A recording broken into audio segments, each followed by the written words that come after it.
in your life. And this particular passage, especially verse 31, has been a favorite of the Lord's people for as long as I've been in the church. And all of these verses are a blessing because they speak to us about who God is and what God does for his people. In verse 28, Isaiah writes about the names of God. And I hope you didn't close your Bible because you need to see this. In verse 28, he says that he's an everlasting God. This is the name Elohim. And this name identifies God as the eternal God. There's never been a time when he wasn't. There will never be a time when he isn't. He's not some Johnny-come-lately in spiritual matters. He existed where there was nothing but him. And he will always exist. He will always be there. And then the verse points to the word and says, Lord. This is the name Jehovah. And this name identifies him as Lord, as the self-existent one. Every other being in the universe depends upon some other being for its existence. But God depends upon nobody. He exists within himself. He exists all by himself. Yes. And he exists for himself. The name identifies him as a covenant keeper, as a God who stands by his word, and a God who can be trusted. He's a God whose name speaks of who he is. He's called Jehovah Rahi. The Lord is my shepherd. And you and I both know that he's a God who shepherds us. A God who cares about us. A God who shows up to see about us. He's called Jehovah Jireh. The Lord will provide.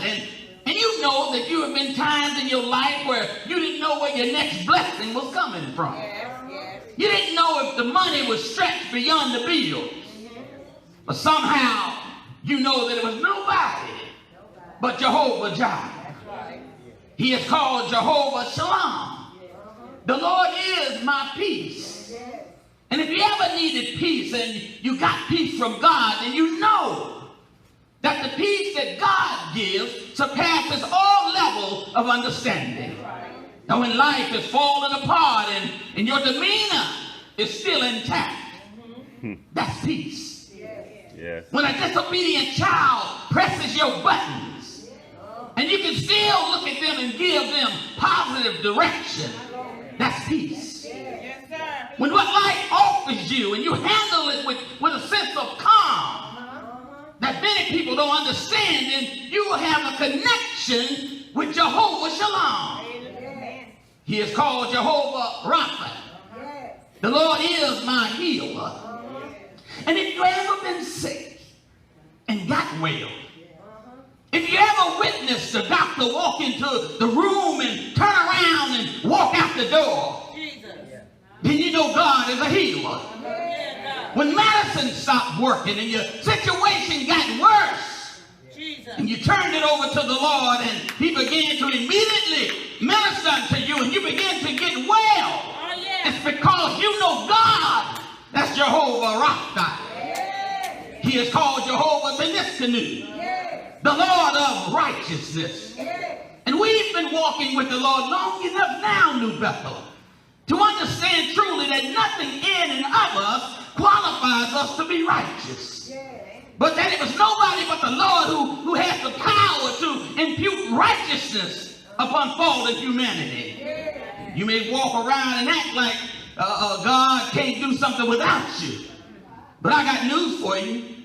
If Jehovah Teskanu removes his hand, then you will see very quickly that the unrighteousness will rise up in you. That if God turns and walks away from you, then you will discover that Isaiah said in his word, and that is true, that all of our righteousness before God is like a filthy rag.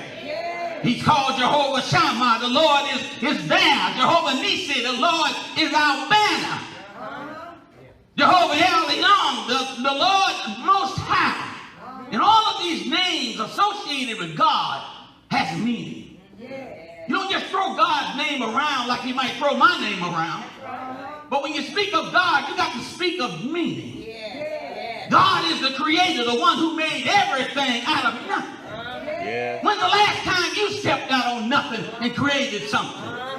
The God who has the power to create worlds with just this word. That's the God we serve. That is our Father. That's the God who took our place on Calvary for the sins he didn't even commit. He is our grace for the gears of our lives. In verse 28 to 29, Isaiah writes about the nature of God. He tells us that God does not think. That God never becomes fatigued, despite the fact that he is upholding all things by his word and by his power. Isaiah tells us that God never grows weary, that he never grows tired from his labor. And we don't have to worry about our God reaching the end of his strength. Now we stand up and we might get tired. We might lose strength. We might quit coming to church. We might quit coming to Bible study. But the God that we serve never loses his focus. He will not suffer that foot to be moved. He that keepeth thee will not slumber. Behold, he that kept Israel shall neither slumber nor sleep. Why? Because the Lord is thy keeper. The Lord is thy shade upon thy right hand. But Isaiah doesn't stop there. But he pounds home that God possesses all knowledge. What he knows is limited only by his own limitations, which are limitless. His knowledge is beyond our human comprehension. Because his eyes of the Lord are in every place, beholding both good and evil. Yes, God is happy when you're doing good. But God also sees you when you're doing bad. God knows when you're loving people. And God knows when you're planting seeds of discord and seeds of hatred. God sees everything from every angle. There is no hiding what you do in terms of who God is. And in verse 30 it reminds us that even the strongest of humans is prone to weakness and failure. That's right. We all have the potential to experience times of physical and emotional and spiritual weakness, regardless of how well you have handled situations in the past. The present has nothing to do with that. There's always a possibility as a human that we will grow weak under various loads of life. That's exactly right. Because we're called to endure a lot down here. And we endure it and complain. But let me remind you that Jesus came to this earth. And he endured more than you and I will ever endure in our lives. And the Bible says that he never said a mumbling word. He didn't complain about going to Calvary. When he asked his father, he said, Father, could there be another way? God told him, no. And he said, let thy will be done. And he did it for you and I. He did it so that we could walk, so that we could continue to act foolish. He did it not knowing that we really didn't appreciate what he was doing. Because he went to the cross years ago. And the world has gotten worse and worse and worse every year. But he's coming back. And he's tired. I know the Bible says you don't get weary. But I'm going to tell you why I know he's tired. Because when he comes back, he's not offering us anything. He's coming back taking. He's coming back to take those that said, I yield, I yield.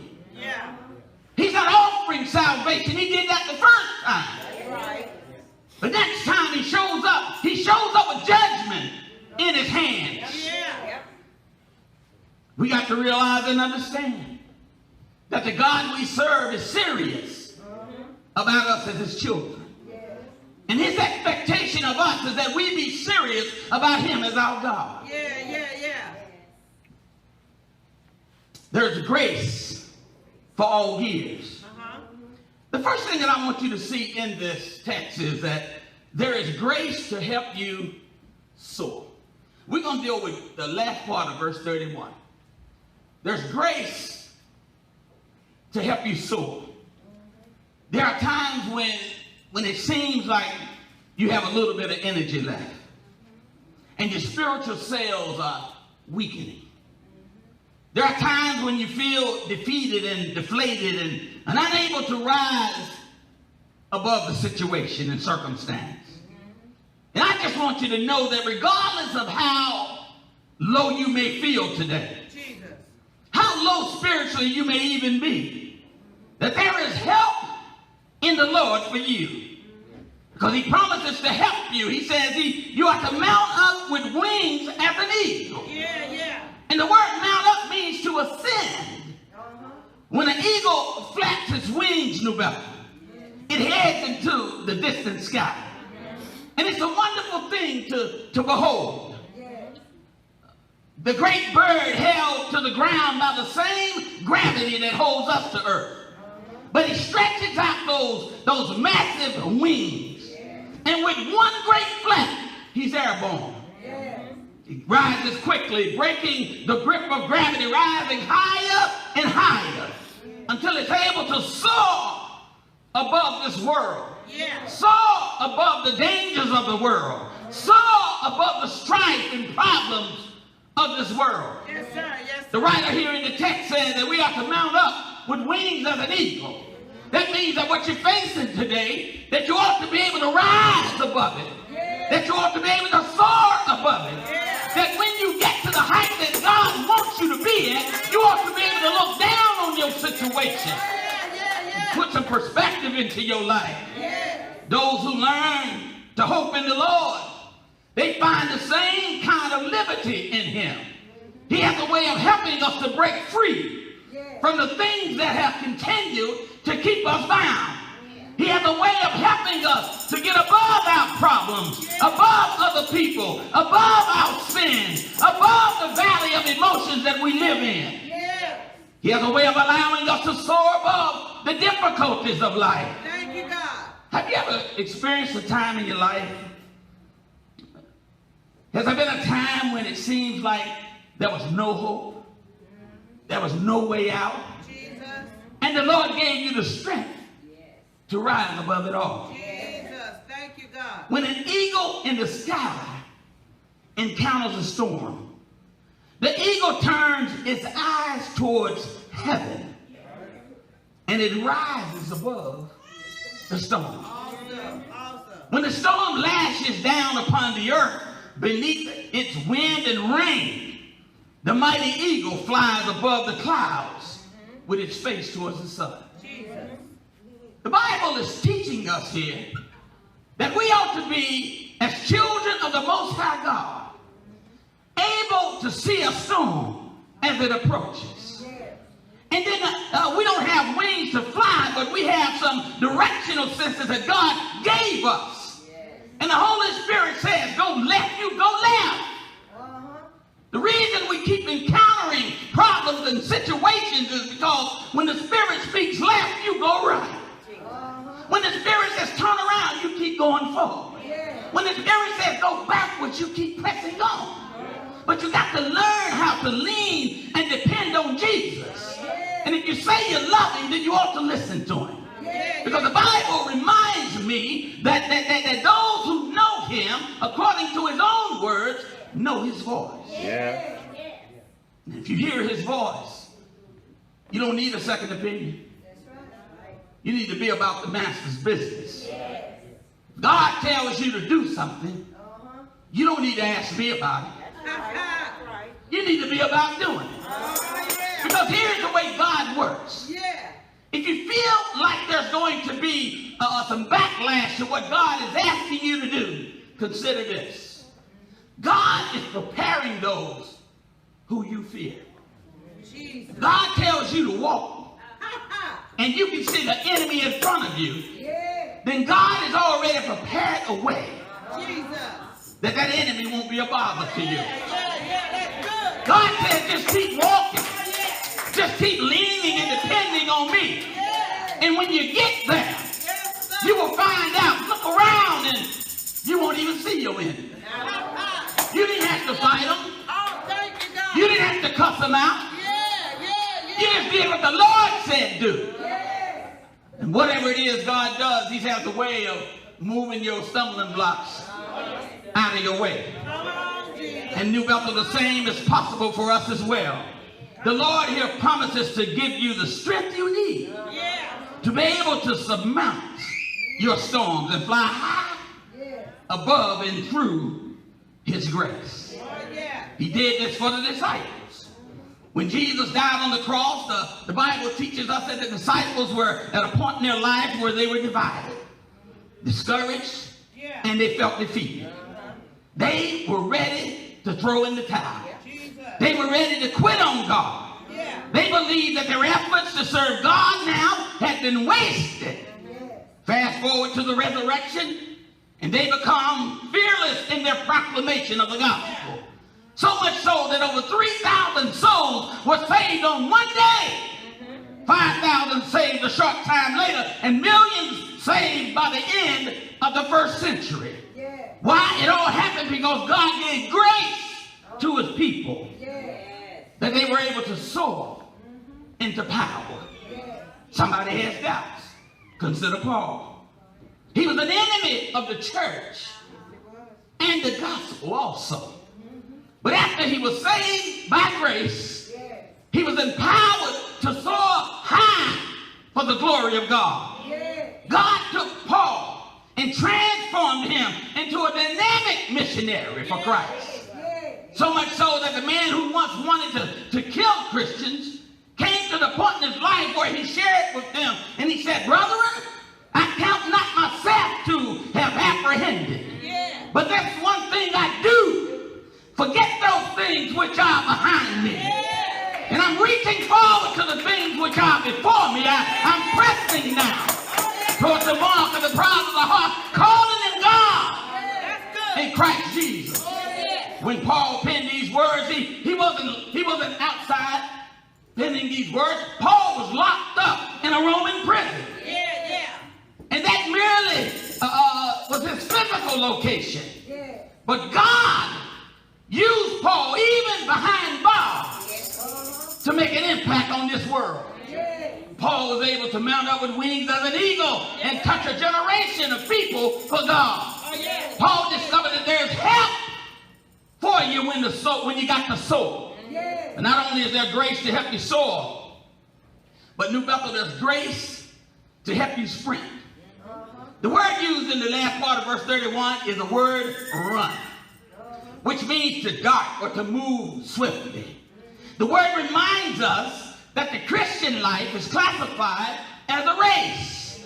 Paul saw his own life as a race. If you remember, Paul reminds us that therefore so I run not as uncertainty, so fight now, not as one that beats on the air, but I keep my body and bring it under subjection, lest that by any means I have preached to others, and I myself should be a castaway. Shame on a preacher who preaches stuff he won't follow. Yeah. Shame on anybody who tries to lead somebody in the way of the Lord. The Bible says, shame on us, lest we become a castaway. And Paul says, I'm not going to be a castaway, but I'm going to do it God's way. And then Paul tells Timothy, even at the end of his journey, after Paul has done everything that Paul was assigned to do, then it was time to turn over the reins to somebody else. And Paul penned these words, that I fought a good fight. I finished my course. In other words, I've done all that God has commanded me to do. I have even kept the faith. But where did Paul get this strength? He got it from looking to the Lord. He got it from waiting before the Lord. He got it from the only dependable, reliable, unfailing source. He got it from God. Paul tells us that the strength was renewed day by day. The scripture says, for which cause we faint not. But now our outward man perish, yet the inward man is renewed day by day. And this is what God does for you when you receive his son as your Savior. Everything that was about you was dead, buried, and gone. But God says now you're walking in the newness of life. You're going to do it God's way now. You can't walk in newness of life and serve Satan at the same time. Paul was able to tap into this vast resource of spiritual strength because he was a man of prayer. You can't do this thing without praying. Quit thinking you can fool your way through life. If you're leaning and depending on God, you got to talk to him sometimes. That's called prayer. You got to lean and depend on him sometimes. You got to say, Father, I've tried everything that I know is humanly possible to do. And it still didn't work. God says, good, sit down, shut up, listen, turn it over to me. And I'll lead you where I need you to be. Trusted God to give him strength for the many battles of life. And God did not fail him. And New Bethel, the good news is he will not fail us either. The writer of Hebrew reminds us that our life is like a race.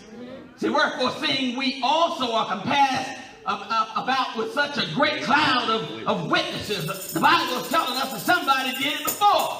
Quit thinking that you're the only one that's going through what you're going through. There's a whole bunch of folks who walk right up to you and say, been there, done that, tried God, and attained victory. Quit carrying that load all by yourself. Jesus says, come unto me with your heavy burdens and heavy laden. And he says, I will give you rest. If he intended for you to carry it, you couldn't call it rest. Heavy burdens are heavy. God says, give them to me. I'm giving them to God. Number one, I can't carry them anyway. And number two, he can do more with them than I can. We must always be looking unto Jesus, who is the author and the finisher of our faith. And when we look to him in prayer, in his word, and waiting before him and guided, he will enable us to run the race without growing weary. I can't speak for you, but I just want to end well. I know how I started out. And thank God that I don't end up like I started out. Because I started out on my way to a burning hell. So I don't want to end up that way. I just want to end well. I don't want to drop out the race along the way. Don't want to become weary. I don't want to fall short. But I want to keep my eyes on Jesus. So that when I get across the finish line, he can look at me and say, servant, well done. You've been faithful over a few things. And now I'm getting ready to make you ruler over many things. If you don't handle your small business, don't ever expect God to bless you with anything major. God will keep you in his care. He'll rock you in his bosom. But until you take care of the small matters of life, he'll never elevate you to the point where he wants you to be. Because here's the bottom line. If you make a mess out of little things, what kind of God would be served if he gave you a bigger mess to make? God doesn't operate like that. God says, prove yourself worthy of the portion that you're desiring. And then I will bless you. I will give you according to your heart. The grace to help you soar, it's right there. Then there's grace to help you sprint. It's right there. But then there's grace to help you stroll. Just that grace to help you stroll. And I think the last gear of life describes most of us. Because every day of our life is filled with excitement and adventure. Not every day. But most of the time, our day-to-day lives are just spent walking with the Lord. Trying to figure it out on the way down the road. Most of us are like that. As human beings, most of us fall into that category. There are days when we're flying high. And it seems like blessings are coming all around us. And then there are days spent on the run. There's days spent sprinting from one thing to another. Those days are exciting, but they're only a small part of our existence. Most of the days that we live, we spend strolling along with the Lord, just like Adam. Yeah. That was how Adam spent his days, according to Genesis. The Lord showed up in the garden in the cool of the day, looking for Adam. And even in the book of Micah, the Bible says he has showed thee, O man, what is good. And what do the Lord require of thee but to do justly, to love mercifully, and to walk humbly with thy Lord? We're talking about a stroll here. John says, he that saith he abideth in him ought to also himself walk as even Christ walked. But new brother, there's something to be said about a consistent and daily walk with God. There's something special about a saint of God who is steady. There's something special about that believer who is just always walking with the Lord. And if you meet him today, he's still walking with the Lord. When you met him 40 years ago, he was walking and talking about God. If you meet him today, he's walking and talking about something special about a saint who continues to walk daily with God. If you meet him a year or two later, he'll still be the same. This is just an indication that they are spending time with God on a daily basis. Yes, sir. He gives grace to those who are just walking through the mundane events of daily existence. These are the recipients of God's grace. Because as you walk, you don't know what you're going to encounter. Every corner you turn, death could be around that corner. Everywhere you go, your life could be taken away from you. And so you're walking and you're strolling by the grace of God. And we think that we're only serving God when something big is happening in our lives. And Christians who simply walk day to day with the Lord understand that differently. That every day that God gives me is a big day. Yes, sir. They don't have to fill up my bank account with millions of dollars, but if you just put life in my body and food on my table and clothes on my back, every day is a day of thanksgiving with God. Something to be said about finding yourself in the Word. Yes, sir. Yes. There's something to be said about spending every day with God on your knees. Jesus. And we need to realize that God desires us to be on our knees. God desires us to be about his business. And when God reaches out and blessing us, we don't need to be selfish with the blessings that God gives to us. Because truth be told, God bless you so that you can bless somebody else. I'm sick and tired of folk who sitting up on their own little high horses, eating from the bounty of a bountiless table, and then folk right next to them don't have a thing to eat, don't have a thing to wear. And then you step out and call yourself a child of the Most High God. Christians look after one another. Christians look out for folk who don't look out for them. We got to lose this attitude that says about us that if you don't do for me, then I won't do for you. God doesn't work that way. Because God did something for us that we could not do for ourselves. What if Jesus had said, Lord, the way they treated my daddy, how dare you ask me to go to Calvary? What if Jesus had said, I realize now that they even talked about my mama. And God, how dare you ask me to bear that burden? But Jesus didn't have a choice. Jesus did for us what we couldn't do for ourselves. The Bible does remind us that God looked around and there was nobody worthy. And then he said, you know, I'm going to do this thing myself. I'm going to take on a baby's body.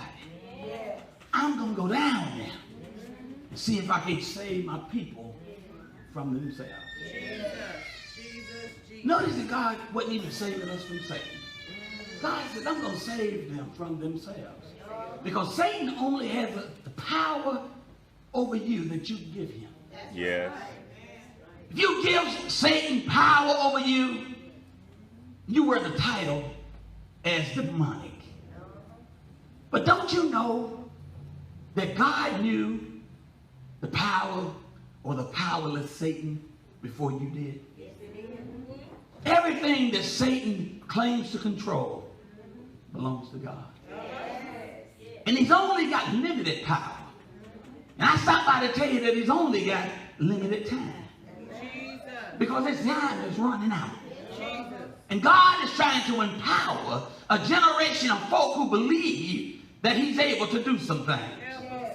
And so God gives us grace to hit every gear that life has to offer us. God gives us grace when things are not going right at home. God gives us grace when things are not going right at church. God gives us grace when the enemy shows up on your job.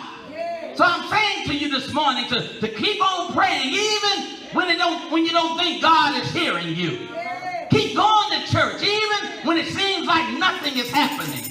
Keep on studying God's word even when it seems that God is not moving and people are not listening. Keep on being a witness for God. And keep on walking in the grace that God gives for all the gears of life. I'm done. Let us stand.